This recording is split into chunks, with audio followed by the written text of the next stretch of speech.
जो लोग इस चरित्र को सावधानी से गाते हैं वे ही इस तालाब के चतुर रखवाले हैं, और जो स्त्री पुरुष सदा आदर पूर्वक इसे सुनते हैं वे ही इस सुंदर मानस के अधिकारी उत्तम देवता हैं। जो अति दुष्ट और विषी हैं वे अभागे बगुले और कौवे हैं, जो इस सरोवर के समीप नहीं जाते, क्योंकि यहाँ इस मान सरोवर में गोंगे, मेंढक और सेवार के समान विषय रस की नाना कथाएं नहीं हैं। इसी कारण बेचारे कौवे और बगुले रूपी विषयी लोग यहाँ आते हुए हृदय में हार मान जाते हैं, क्योंकि इस सरोवर तक आने में कठिनाइयाँ बहुत हैं। श्री राम जी की कृपा बिना यहाँ नहीं आया जाता। घोर कुसंग ही भयानक बुरा रास्ता है। उन कुसंगियों के वचन ही बाघ, सिंह और सांप हैं। घर के कामकाज और गृहस्थी के भांति भांति के जंजाल ही अत्यंत दुर्गम बड़े बड़े पहाड़ हैं, जिनके पास श्रद्धा रूपी राह खर्च नहीं है और संतों का साथ नहीं है, और जिनको श्री रघुनाथ जी प्रिय नहीं है उनके लिए यह मानस अत्यंत ही अगम है। अर्थात श्रद्धा, सत्संग और भगवत प्रेम के बिना कोई इसको नहीं पा सकता। यदि कोई मनुष्य कष्ट उठाकर वहां तक पहुंच भी जाए तो वहां जाते ही उसे नींद रूपी जूड़ी आ जाती है। हृदय में मूर्खता रूपी बड़ा कड़ा जाड़ा लगने लगता है, जिससे वहां जाकर भी वह अभागा स्नान नहीं कर पाता। उससे उस सरोवर में स्नान और उसका जल पान तो किया नहीं जाता, वह अभिमान सहित लौट आता है। फिर यदि कोई उससे पूछने आता है तो वह अपने अभाग्य की बात न कहकर सरोवर की निंदा करके उसे समझाता है। ये सारे विघ्न उसको नहीं व्यापते जिसे श्री रामचंद्र जी सुंदर कृपा की दृष्टि से देखते हैं। वही आदरपूर्वक इस सरोवर में स्नान करता है और महान भयानक तृप्ता से आध्यात्मिक आदि दैविक आदि भौतिक तापों से नहीं जलता। जिनके मन में श्री रामचंद्र जी चरणों में सुंदर प्रेम है वे इस सरोवर को कभी नहीं छोड़ते हैं। हे भाई, जो इस सरोवर में स्नान करना चाहे वह मन लगाकर सत्संग करे। ऐसे मानस सरोवर को हृदय के नेत्रों से देखकर और उसमें गोता लगाकर कवि की बुद्धि निर्मल हो गई। हृदय में आनंद और उत्साह भर गया और प्रेम तथा आनंद का प्रवाह उमड़ आया। उससे वह सुंदर कविता रूपी नदी बह निकली, जिसमें श्री राम जी का निर्मल यश रूपी जल भरा है। इसका नाम सरयू है, जो संपूर्ण सुंदर मंगलों की जड़ है। लोक मत और वेद मत इसको दो सुंदर किनारे हैं। यह सुंदर मानस सरोवर की कन्या सरयू नदी बड़ी पवित्र है और कलयुग के छोटे बड़े पाप रूपी तिनकों और वृक्षों को जड़ से उखाड़ फेंकने वाली है। तीनों प्रकार के श्रोताओं का समाज ही इस नदी के दोनों किनारों पर बसे हुए पूर्वे गांव और नगर हैं, और संतों की सभा ही सब सुंदर मंगलों की जड़ अनुपम अयोध्या जी हैं।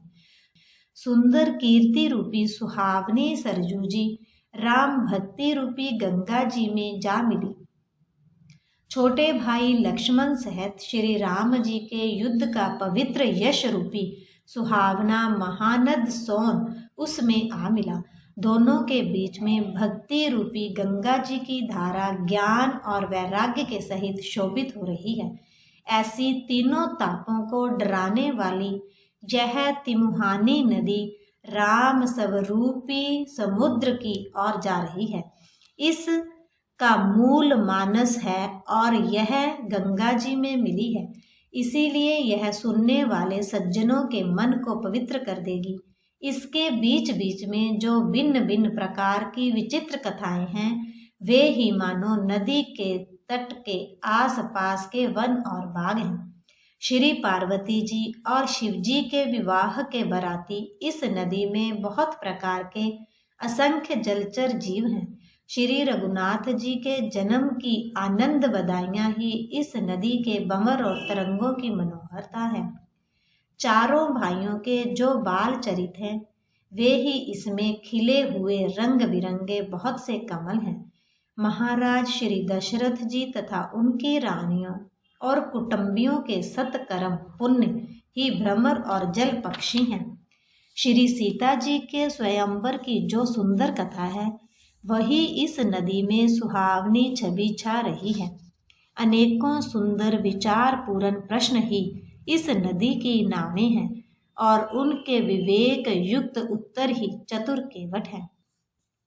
इस कथा को सुनकर पीछे जो आपस में चर्चा होती है वही इस नदी के सहारे सहारे चलने वाले यात्रियों का समाज शोभा पा रहा है।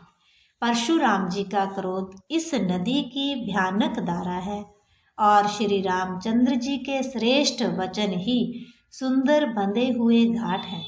भाइयों सहित श्री रामचंद्र जी के विवाह का उत्साह ही इस कथा नदी की कल्याणकारिणी बाढ़ है जो सभी को सुख देने वाली है। इसके कहने सुनने में जो हर्षित और पुलकित होते हैं वे ही पुण्यात्मा पुरुष हैं जो प्रसन्न मन से इस नदी में नहाते हैं। श्री रामचंद्र जी के राज तिलक के लिए जो मंगल साज सजाया गया वही मानो पर्व के समय इस नदी पर यात्रियों के समूह इकट्ठे हुए हैं। कैकेयी की बुद्धि ही इस नदी में काई है जिसके फलस्वरूप बड़ी भारी विपत्ति आ पड़ी। संपूर्ण अनगिनत उत्पातों को शांत करने वाला भरत जी का चरित्र नदी तट पर किया जाने वाला जप यज्ञ है। कलयुग के पापों और दुष्टों के अवगुणों के जो वर्णन हैं वे ही इस नदी के जल का कीचड़ और बगुले कोए हैं। यह कीर्ति रूपनी नदी 6 ऋतुओं में सुंदर है। सभी समय यह परम सुहावनी और अत्यंत पवित्र है।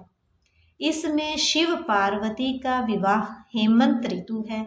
श्री रामचंद्र जी के जन्म का उत्सव सुखदायी शिशिर ऋतु है। श्री रामचंद्र जी के विवाह समाज का वर्णन ही आनंद मंगलमय ऋतु राज वसंत है।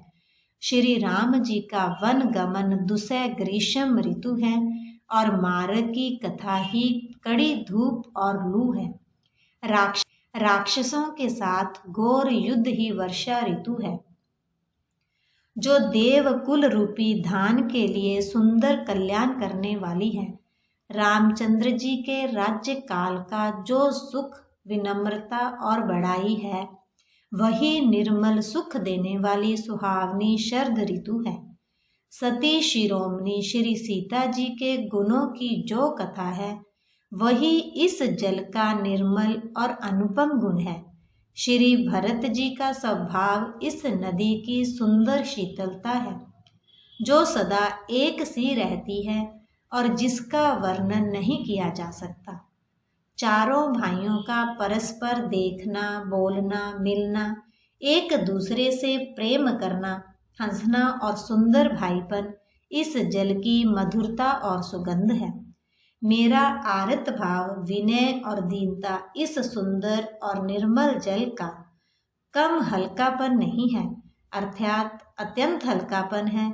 यह जल बड़ा ही अनोखा है जो सुनने से ही गुण करता है और आशा रूपी प्यास को और मन के मैल को दूर कर देता है। यह जल श्री रामचंद्र जी के सुंदर प्रेम को पुष्ट करता है, कलयुग के समस्त पापों और उनसे होने वाली ग्लानि को हर लेता है, संसार के जन्म मृत्यु रूप श्रम को सोख लेता है, संतोष को भी संतुष्ट करता है और पाप, ताप, दरिद्रता और दोषों को नष्ट कर देता है। यह जल काम, क्रोध, मद और मोह का नाश करने वाला और निर्मल ज्ञान और वैराग्य को बढ़ाने वाला है। इसमें आदर पूर्वक स्नान करने से और इसे पीने से हृदय में रहने वाले सब पाप ताप मिट जाते हैं। जिन्होंने इस जल से अपने हृदय को नहीं धोया वे कायर कलिकाल के द्वारा ठगे गए। जैसे प्यासा हिरण सूर्य की किरणों के रेत पर पड़ने से उत्पन्न हुए जल के भ्रम को वास्तविक जल समझकर पीने को दौड़ता है और जल ना पाकर दुखी होता है, वैसे ही वे कलयुग से ठगे हुए जीव भी विषयों के पीछे भटककर दुखी होंगे। अपनी बुद्धि के अनुसार इस सुंदर जल के गुणों को विचार कर उसमें अपने मन को स्नान कराकर और श्री भवानी शंकर को स्मरण करके कवि तुलसीदास सुंदर कथा कहता है। श्री राम जय राम, श्री राम जय राम, मेरे प्रभु राम जय राम, मेरे प्रभु राम जय राम। श्री राम जय राम, श्री राम जय राम। मैं अब श्री रघुनाथ जी के चरण कमलों को हृदय में धारण कर और उनका प्रसाद पाकर दोनों श्रेष्ठ मुनियों के मिलन का सुंदर संवाद वर्णन करता हूँ। भरद्वाज मुनि प्रयाग में बसते हैं। उनका श्री राम जी के चरणों में अत्यंत प्रेम है। वे तपस्वी, निगृहित, विच, जितेंद्रिय, दया के निधान और परमार्थ के मार्ग में बड़े ही चतुर हैं। माघ में जब सूर्य मकर राशि पर जाते हैं तब सब लोग तीर्थराज प्रयाग को जाते हैं। देवता, दैत्य, किन्नर और मनुष्य के समूह सब आदरपूर्वक त्रिवेणी में स्नान करते हैं। तीर्थराज प्रयाग में जो स्नान करने जाते हैं उन ऋषि मुनियों का समाज वहां भारद्वाज के आश्रम में जुड़ता है। प्रातःकाल सब उत्साह पूर्वक स्नान करते हैं और फिर परस्पर भगवान के गुणों की कथाएं कहते हैं। का निरूपण, धर्म का विधान और तत्वों के विभाग का वर्णन करते हैं तथा ज्ञान वैराग्य से युक्त भगवान की भक्ति का कथन करते हैं। इसी प्रकार माघ के महीने भर स्नान करते हैं और फिर सब अपने अपने आश्रमों को चले जाते हैं। हर साल वहाँ इसी तरह बड़ा आनंद होता है। मकर में स्नान करके मुनिगण चले जाते हैं। एक बार पूरे मकर भर स्नान करके सब मुनीश्वर अपने अपने आश्रमों को लौट गए। परम ज्ञानी याज्ञवल्क्य मुनि को चरण पकड़कर भारद्वाज जी ने रख लिया। आदर पूर्वक उनके चरण कमल धोए और बड़े ही पवित्र आसन पर उन्हें बैठाया। पूजा करके मुनि याज्ञवल्क्य जी के सुयश का वर्णन किया और फिर अत्यंत पवित्र और कोमल वाणी से बोले, हे नाथ, मेरे मन में एक बड़ा संदेह है। वेदों का तत्व सब आपकी मुट्ठी में है, अर्थात आप ही वेद का तत्व जानने वाले होने के कारण मेरा संदेह निवारण कर सकते हैं। पर इस संदेह को कहते मुझे भय और लाज आती है। भय इसलिए कि कहीं आप ये ना समझें कि मेरी परीक्षा ले रहा है।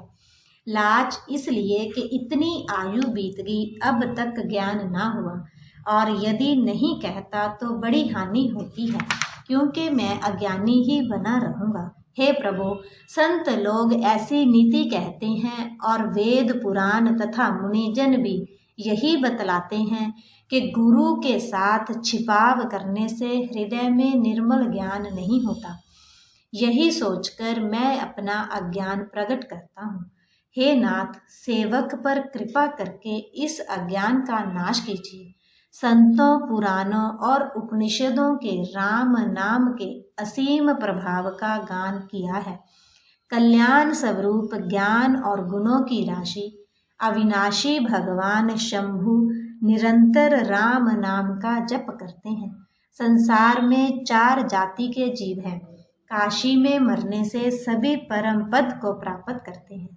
हे मुनिराज, वह भी राम नाम की ही महिमा है, क्योंकि शिवजी महाराज दया करके काशी में मरने वाले जीव को राम नाम का ही उपदेश करते हैं। इसी से उनको परम पद मिलता है। हे प्रभु, मैं आपसे पूछता हूँ कि वे राम कौन हैं? हे कृपा निदान, मुझे समझाकर कहिए। एक राम तो अवध नरेश दशरथ जी के कुमार हैं। उनका चरित्र सारा संसार जानता है। उन्होंने स्त्री के विरह में अपार दुख उठाया और क्रोध आने पर युद्ध में रावण को मार डाला। हे प्रभु, वही राम हैं या कोई और दूसरे जिनको शिवजी जपते हैं? आप सत्य के धाम हैं और सब कुछ जानते हैं। ज्ञान विचार कर कहिए, हे नाथ, जिस प्रकार से मेरा यह भारी भ्रम मिट जाए, आप वही कथा विस्तार पूर्वक कहिए। इस पर याज्ञवल्क्य जी मुस्कुरा कर बोले, श्री रघुनाथ जी की प्रभुता तो तुम जानते हो। तुम मन वचन और कर्म से श्री राम जी के भक्त हो। तुम्हारी चतुराई को मैं जान गया। तुम श्री राम जी के रहस्यमय गुणों को सुनना चाहते हो, इसी से तुमने ऐसा प्रश्न किया है, मानो बड़े ही मूढ़ हो। हे तात, तुम आदर पूर्वक मन लगाकर सुनो। मैं श्री राम जी की सुंदर कथा कहता हूँ। बड़ा भारी अज्ञान विशाल महिषासुर है और श्री राम जी की कथा उसे नष्ट कर देने वाली भयंकर काली जी है। श्री राम जी की कथा चंद्रमा की किरणों के समान है, जिसे संत रूपी चकोर सदा पान करते हैं। ऐसा ही संदेह पार्वती जी ने किया था, तब महादेव जी ने विस्तार से उसका उत्तर दिया था। अब मैं अपनी बुद्धि के अनुसार वही उमा और शिवजी का संवाद कहता हूँ। वह जिस समय और जिस हेतु से हुआ, उसे हे मुनि तुम सुनो, तुम्हारा विषाद मिट जाएगा। एक बार त्रेता युग में शिवजी अगस्त ऋषि के पास गए। उनके पास जग जननी भवानी सती जी भी थी। ऋषि ने संपूर्ण जगत के ईश्वर जानकर उनका पूजन किया। मुनीश्वर अगस्त जी ने राम कथा विस्तार से कही, जिसको महेश्वर ने परम सुख मानकर सुना। फिर ऋषि ने शिवजी से सुंदर हरि भक्ति पूछी और शिवजी ने उनको अधिकारी पाकर भक्ति का निरूपण किया। श्री रघुनाथ जी के गुणों की कथाएं कहते सुनते कुछ दिनों तक शिवजी वहां रहे। फिर मुनि से विदा मांगकर शिवजी दक्ष कुमारी सती जी के साथ घर को चले गए। उन्हीं दिनों पृथ्वी का भार उतारने के लिए श्री हरि ने रघुवंश में अवतार लिया था। वे अविनाशी भगवान उस समय पिता के वचन से राज्य का त्याग करके तपस्वी या साधु वेश में दंडक वन में विचर रहे थे। शिवजी हृदय में विचारते जा रहे थे कि भगवान के दर्शन मुझे किस प्रकार हो। प्रभु ने गुप्त रूप से अवतार लिया है, मेरे जाने से सब लोग जान जाएंगे।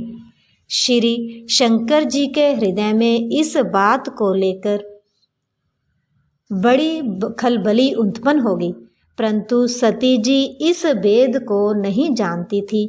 तुलसीदास जी कहते हैं, शिवजी के मन में वेद खुलने का डर था, परंतु दर्शन के लोभ से उनके नेत्र ललचा रहे थे। मेरे प्रभु राम जय जय राम, मेरे मन बस जाओ सीताराम। मंगल भवन अमंगल हारी, द्रवहु सुदशरथ अजर बिहारी। जय सिया राम जय जय सिया राम।